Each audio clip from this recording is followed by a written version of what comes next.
Hello friends, welcome to my channel. This is Pramila Yadav. आज की class में हम डिस्कस करेंगे Erikson psychosocial theory, Erikson का मनोसामाजिक सिद्धांत, जो बेस्ड है कि बच्चे को किस तरह के सोशल एक्सपीरियंस मिलते हैं, उसी तरह से बच्चे की पर्सनैलिटी का डेवलपमेंट होता है। इरेक्शन ने अपनी जो थ्योरी है उसकी 8 स्टेजेस दिए हैं। वो 8 स्टेजेस जन्म से लेकर मृत्यु तक हैं। उन्होंने हर एक स्टेज को एक लाइफ क्राइसिस कहा है। हर एक चीज़ आज की क्लास में हम डिस्कस करने वाले हैं। ये क्लास देखने के बाद आपको इधर उधर भटकने की ज़रूरत नहीं पड़ेगी। आपका 100% कॉन्सेप्ट क्लियर हो जाएगा। तो चलिए शुरू करते हैं। इरिक्शन थ्योरी ऑफ साइकोसोशल। साइकोसोशल का मतलब क्या होता है? मनोसामाजिक।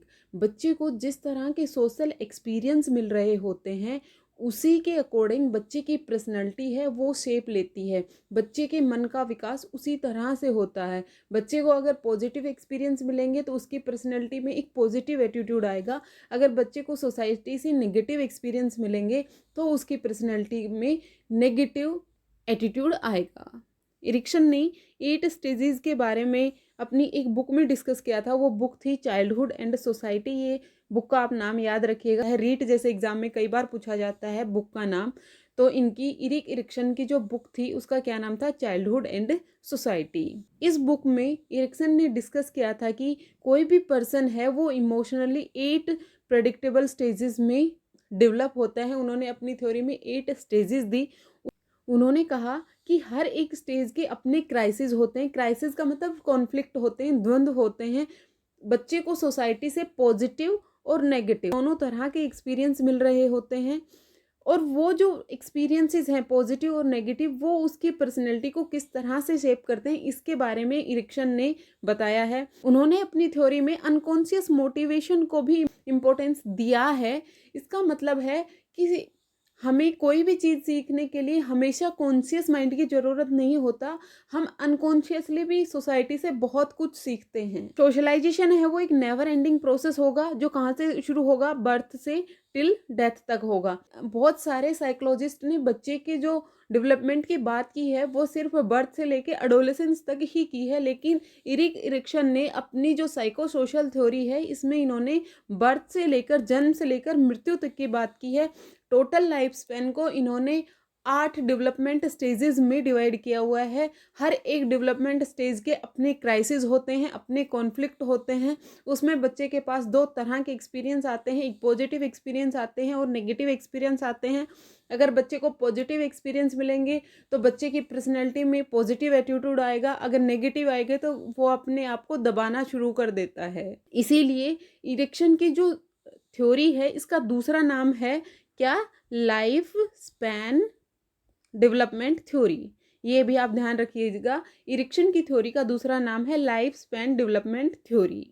तो चलिए अब हम इरिक्शन की थ्योरी की एक एक स्टेज डिटेल में समझते हैं। फर्स्ट स्टेज देखते हैं।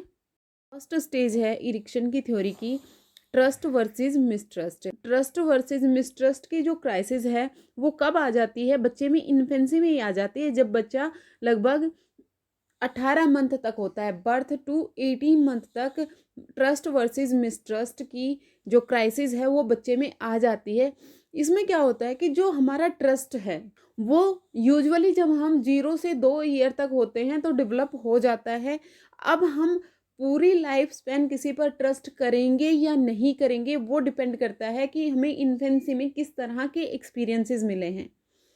यहाँ पर इम्पोर्टेंट जो इवेंट्स हैं वो कौन कौन से होंगे? फीडिंग है, लव है और केयर है। यहाँ पर बच्चा फीड करता है, अपनी माँ की ब्रेस्ट फीडिंग करता है, या इसमें इवेंट होता है लव।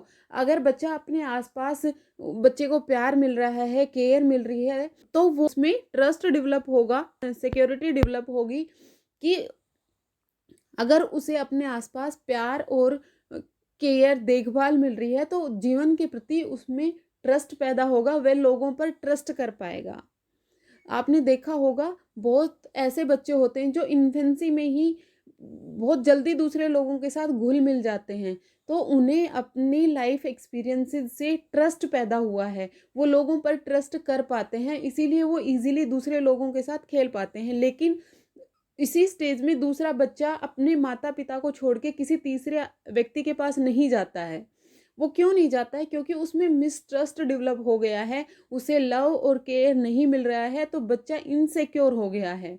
यहाँ पर पेरेंट्स का बहुत इम्पोर्टेंट रोल होता है कि वो बच्चे को इस तरह का इन्वायरमेंट दें, इस तरह का लव दें, केयर दें, ताकि बच्चे में ट्रस्ट की भावना उत्पन्न हो और बच्चा लाइफ के प्रति पॉजिटिव एटीट्यूड रखे। बच्चा ट्रस्ट को एक्सपीरियंस नहीं करेगा तो वो इनसिक्योरिटी एंड मिसट्रस्ट पैदा कर लेगा समाज के प्रति, सोसाइटी के प्रति। तो यहाँ पर बहुत सेंसिटिव पीरियड होता है, इन्फेंसी बहुत ज़्यादा सेंसिटिव पीरियड होता है, जहाँ पर पेरेंट्स को बहुत हद तक ध्यान रखना चाहिए कि बच्चे को प्रॉपर लव और केयर मिले। नेक्स्ट स्टेज देखते हैं। क्राइसिस अर्ली चाइल्डहुड में होती हैं, जब बच्चा 18 मंथ से लेके 3 ईयर्स तक का होता है। इस टाइम पीरियड में जो इम्पोर्टेंट इवेंट्स हैं वो कौन से होंगे? Control, coordination and toilet training. इस स्टेज में बच्चा toilet training most important crisis होती हैं। यहाँ पर बच्चा अपने फिजिकल बॉडी फंक्शन है उस पर कंट्रोल करना सीखता है। इस स्टेज में बच्चा पोटी और टॉयलेट ट्रेनिंग करता है, वो अपने जो फिजिकल बॉडी फंक्शन इनको कंट्रोल कर पाता है। इन्फेंसी में बच्चा अपने सुसु पोटी को कंट्रोल नहीं कर पाता है, लेकिन इस स्टेज में वो कंट्रोल करना सीखता है। अगर बच्चा ऐसा कर पा रहा है तो वो उसमें ऑटोनॉमी डेवलप करेगा कि हाँ वो कर पाता है। इस स्टेज में पेरेंट्स के द्वारा बच्चे को एक रीजनेबल फ्रीडम देना बहुत ज़रूरी होता है। अगर आप बच्चे को फ्रीडम नहीं देंगे तो बच्चे में कभी भी ऑटोनॉमी डेवलप नहीं होगी। इस स्टेज में आपने देखा होगा बच्चा अपने हाथ से खाना खाना चाहता है, आप बच्चे को हाथ से खाना खाना ही नहीं देंगे, आप बोलेंगे नहीं तू गंदा हो जाएगा, तू बिखेर देगा, ये वो, तो बच्चे में कभी भी ऑटोनॉमी डेवलप नहीं होगी। उसमें शेम एंड डाउट की फीलिंग डेवलप हो जाएगी कि वो तो खुद से कोई काम कर ही नहीं सकता है, और फिर यही एटीट्यूड उसका लाइफ के प्रति हो जाएगा। इसलिए बच्चे को रीजनेबल फ्रीडम देना बहुत ज़रूरी है। यहाँ पर बच्चे अपनी पसंद की ड्रेसिंग करना चाहते हैं, जो उन्हें पसंद है वो वही पहनना चाहते हैं। आप पहनाइए ना बच्चे को, जो बच्चा पहनना चाहता है आप उसे वही पहनाइए, चाहे वो रिपीटेडली हर दिन वही पहनता है। ये छोटी छोटी चीज़ें बच्चे में ऑटोनॉमी डेवलप करती हैं कि वो खुद पर डिपेंडेंट है, वो खुद के कपड़े खुद पहनना चाहता है, चाहे वो उल्टे ही पहने, चप्पल पहनेगा वो उल्टी पहनेगा, पर वो खुद पहनता है। अब बच्चे को डांटिए मारिए मत, बच्चे को आप आराम से समझाइए, उसे रीजनेबल फ्रीडम दीजिए। ये भी नहीं कि जो तूने करना है तू वही कर, उससे भी बच्चा बिगड़ जाएगा। रीजनेबल फ्रीडम दो, जहाँ पर ज़रूरत है बच्चे को उतनी फ्रीडम दो, वही चीज़ बच्चे में ऑटोनॉमी डेवलप कर पाएगी। और अगर बच्चे को रीजनेबल फ्रीडम नहीं मिली, बच्चे अनसक्सेसफुल हुए, तो वो डरने लगते हैं कि मैंने गलती कर दी तो मुझे मार पड़ेगी, मुझे ये हो जाएगा वो हो जाएगा, और यही चीज़ें बच्चे में शेम एंड डाउट की फीलिंग को डेवलप करते हैं। इसीलिए बच्चे में ऑटोनॉमी डेवलप करने के लिए पेरेंट्स को बच्चे को लव, केयर और रीजनेबल फ्रीडम देनी चाहिए। आई होप आपका सेकेंड स्टेज भी क्लियर हो गई होगी। तो हम नेक्स्ट देखते हैं थर्ड स्टेज वर्सेस गिल्ट। ये किस स्टेज में आती है? जब बच्चा 3 to 6 ईयर होता है, जब बच्चा प्री स्कूल में होता है। जब बच्चा प्री स्कूल में होगा तो वो दूसरे बच्चों के साथ इंटरेक्ट करना शुरू करता है। कुछ बच्चे अगर सक्सेसफुली इंटरेक्ट कर पाते हैं, वो अपनी फ्रेंड्स बना पाते हैं, तो ये चीज़ बच्चे में सेल्फ कॉन्फिडेंस डेवलप करती है। वो अगर दूसरे बच्चों के साथ सक्सेसफुली इंटरेक्शन ही बच्चे को सेल्फ कॉन्फिडेंस देती है। यहाँ पर बच्चा अपने टीचर और पेरेंट्स की बातों को फॉलो करता है, जैसा टीचर और पेरेंट्स ने कहा बच्चा वैसा ही करता है। अगर वो ऐसा करने में अनसक्सेसफुल होता है तो बच्चे में गिल्ट डेवलप होता है। पर बच्चा स्कूल में जाता है तो यहाँ पर वो ज़्यादा लोगों के साथ इंटरेक्ट कर पाएगा, जितना बेहतर तरीके से वो एक दूसरे लोगों के साथ इंटरेक्ट कर पाएगा तो बच्चे में इनिशिएट डेवलप होगा। चाइल्ड यहाँ पर बहुत सारे टास्क में इनिशिएट लेना शुरू कर देता है। यहाँ पर बच्चे में राइट और रॉन्ग की सेंस भी डेवलप हो जाती है। यहाँ पर फीलिंग ऑफ गिल्ट भी डेवलप होगी। कब होगी? जब वो मोरल प्रिंसिपल्स का फॉलो नहीं करता है जो उसके पेरेंट्स और टीचर्स ने उसे बताया। जो उसके पेरेंट्स और टीचर ने कहा, अगर बच्चा उसका फॉलो नहीं कर पा रहा है तो उसमें गिल्ट पैदा होगा। यहाँ पर सबसे ज़्यादा बच्चे में जो गिल्ट है वो कब पैदा होगा? जो अथॉरिटेटिव पेरेंट्स हैं, जो हर एक चीज़ को अपने अनुसार करवाना चाहते हैं कि मैंने ऐसे कह दिया तो बच्चा वैसा ही करेगा। अथॉरिटेटिव पेरेंट्स हैं वो जिम्मेदार होते हैं बच्चे में गिल्ट डेवलप करने के लिए। बच्चे को आप जब तक फ्रीडम नहीं देंगे, बच्चे को जब तक आप इनिशिएट लेने नहीं देंगे कि उसे खुद का काम खुद करने दीजिए। ये नहीं है कि आप बच्चे से पहाड़ तुड़वाइए। बच्चा अपने नए दोस्त बनाना चाहता है तो उसे खुद इनिशिएट लेने दीजिए। आप ये मत कीजिए कि आप उसके लिए दोस्त सेलेक्ट करके लाएंगे, आप इससे आपने बातचीत करनी है, नहीं। बच्चे को खुद इनिशिएट लेने दीजिए। किसी भी टास्क, कोई भी काम अगर बच्चा शुरू करना चाहता है तो उसे करने दीजिए, तभी बच्चे में इनिशिएट डेवलप होगा। नहीं तो बच्चे में गिल्ट डेवलप होगा और उसकी पर्सनैलिटी कहीं ना कहीं दबकी रह जाएगी। नेक्स्ट देखते हैं, फोर्थ स्टेज है इंडस्ट्री वर्सेस इंफीरियरिटी। या ये कब होती है? ये क्राइसिस होते हैं जब बच्चा लेटर चाइल्डहुड में होता है, जब वो 6 से 11 साल तक होता है। इसमें इंपॉर्टेंट इवेंट्स कौन से होंगे? Autonomy and skill acquisition. इसमें बच्चा स्किल्स सीखता है, इसके थ्रू, एजुकेशन के through, that will prepare it for adult role. इस स्टेज में बच्चा जिस तरह की स्किल्स लेगा, जिस तरह की स्किल्स बच्चा एक्वायर करेगा, आगे वो लाइफ में जाकर उसी तरह का रोल लेगा। यहाँ पर आपने देखा होगा बच्चे खेल खेलते हैं, कोई डॉक्टर बनता है, कोई पेशेंट बनते हैं, कोई टीचर बनता है, कोई साइंटिस्ट बनता है। यहाँ पर बच्चा अपने अपने रोल डिसाइड करता है कि उसे आगे लाइफ में जाकर ये बनना है। यहाँ पर बच्चा स्कूल में जाने लगता है, स्कूल में वो पीयर ग्रुप के साथ इंटरेक्ट करेगा, प्लेग्राउंड में कॉम्पिटिटिव गेम्स खेलेगा। प्लेग्राउंड में जब भी बच्चा खेलता है तो उसमें कंपटीशन की फीलिंग उत्पन्न होती है, में अचीव कर पा रहा है तो जो अचीवमेंट मिली बच्चे को, वो कॉन्फिडेंस और प्राइड डेवलप करेगी बच्चे में, कि उसमें कॉन्फिडेंस आएगा, वो दोबारा से वही काम करेगा। बच्चा अपनी स्टडीज में भी कंपटीशन रखता है बच्चे के साथ। अगर वो क्लास में फर्स्ट आया तो वो और मेहनत करेगा दोबारा फर्स्ट आने के लिए, अपने पेरेंट्स और टीचर से अप्रिसिएशन पाने के लिए, कि हाँ वो फर्स्ट आया तो टीचर और पेरेंट्स ने उसे शाबाशी दी, उसे साइकिल ला के दे दी पेरेंट्स ने। तो अगर बच्चे में इस तरह की अप्रिसिएशन है, जो बच्चे की अचीवमेंट है, वो बच्चे में इंडस्ट्री की भावना उत्पन्न करती है। अगर बच्चा अचीवमेंट नहीं कर पाया, अगर वो फेल हो गया, तो ये बच्चे को इन्फीरियर या इनकॉम्पिटेंट भी बना देती है। बच्चा फिर कंपटीशन में पार्टिसिपेट ही नहीं करता। ठीक है, जो हो रहा है उसे होने दीजिए। मान लीजिए एक बच्चा अंडर अचीवर है आपकी क्लास में और बच्चे को प्रॉपर अप्रिसिएशंस भी नहीं मिल रहा। आप बच्चे को छोटी छोटी चीज़ के लिए भी अप्रिसिएट कर सकते हैं। ये जरूरी नहीं है कि हर एक बच्चा गिफ्टेड हो, हर एक बच्चे की IQ 120 से अबू हो, ऐसा पॉसिबल नहीं है। तो बच्चे की IQ के अकॉर्डिंग आप बच्चे को अप्रिसिएशन दीजिए, बच्चे को रिवार्ड दीजिए, ताकि बच्चे में कॉन्फिडेंस और प्राइड आए, जिससे बच्चे में इंडस्ट्री डेवलप हो, ना कि इन्फीरियरिटी। अगर बच्चे में इंडस्ट्री डेवलप नहीं हो पाई तो बच्चा फिर किसकी तरफ चला जाएगा? इनफेरियोरिटी की तरफ चला जाएगा। इसलिए इस स्टेज में टीचर का इन्वॉल्वमेंट पेरेंट्स के इन्वॉल्वमेंट से ज़्यादा होता है।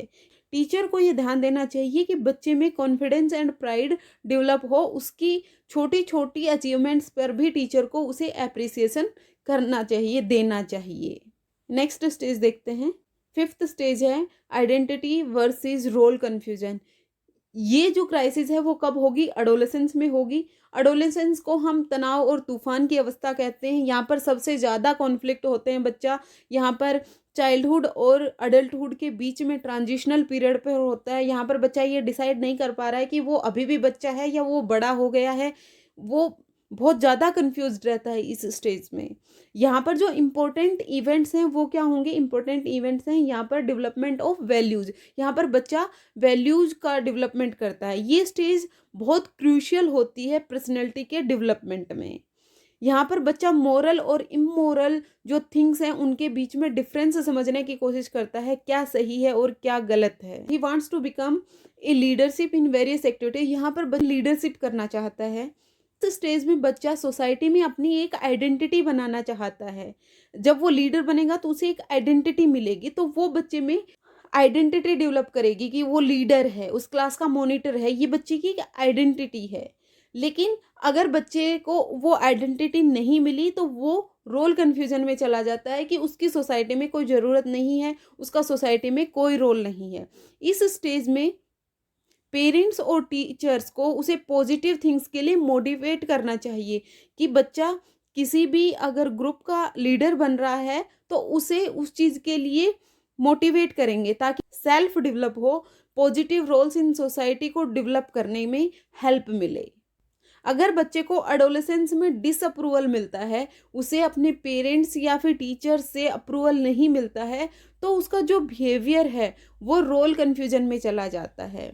इस स्टेज में इंडिविजुअल है वो सोसाइटी की जो कन्वेंशनल वैल्यूज हैं उनको डेवलप करता है, फेलियर रोल कन्फ्यूजन में उसे धकेल देगी। तो जो एडोलेसेंस की जो स्टेज है ये बहुत ज़्यादा सेंसिटिव स्टेज होती है, मोस्ट सेंसिटिव स्टेज हम इसे कह सकते हैं। इस स्टेज में पेरेंट्स और टीचर को बच्चे की हर एक एक्टिविटी को ध्यान से ऑब्जर्व करना चाहिए और उसे पॉजिटिव थिंग्स करने के लिए उसे मोटिवेट करना चाहिए, ताकि बच्चे में सेल्फ डेवलप हो पाए।